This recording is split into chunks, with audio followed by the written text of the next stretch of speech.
হরে কৃষ্ণ, স্বাগত বন্ধুরা। তো অসময়ে আবার মালপোয়া তৈরি করলাম। দেখুন একদম ফুলকু ফুলকু মালপোয়া। তো এদিকে দেখুন বেজে নিচ্ছি। তো অসময়ে কেন মালপোয়া তৈরি করলাম, তো দেখুন এদিকে আমার বড় বোন এসেছে। তো বড় বোন বলছে পিঠা তৈরি করার জন্য, তো আমিও মালপোয়া তৈরি করে নিলাম আর একটু ভিডিও করলাম আপনাদের সঙ্গে শেয়ার করার জন্য। তো আপনারা অবশ্যই আমার এই পুরো ভিডিওটা দেখতে থাকেন।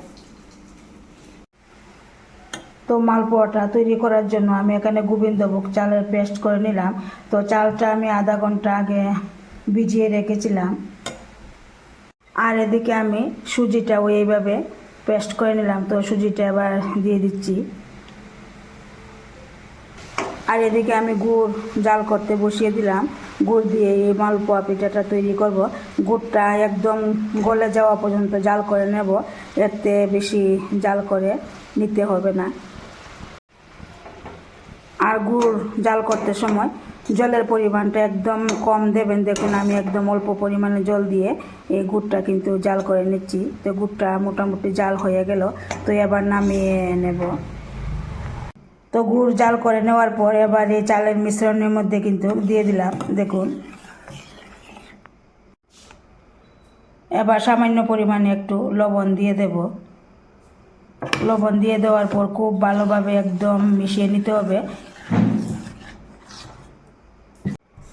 তো এবার পরিমাণ মতো ময়দা দিয়ে দিতে হবে। তো এখানে আমি আধা বাটি ময়দা দিয়ে দিলাম।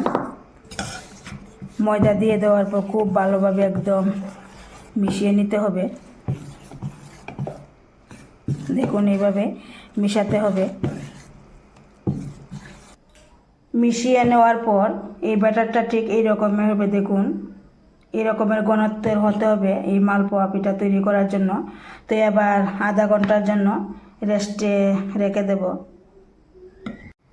আধা ঘন্টা পর ফিরে এলাম। দেখুন এই ব্যাটারটা একদম স্মুথ হয়ে গেল।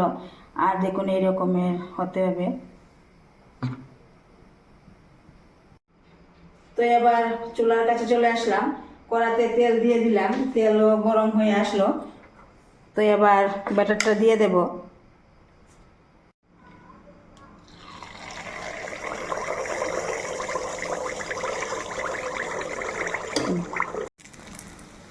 তো দেখুন মালপোয়াটা কিন্তু একদম ফুলে উঠলো। তো এবার কিছুক্ষণ ভেজে নেওয়ার পর এরপর নামিয়ে নেব।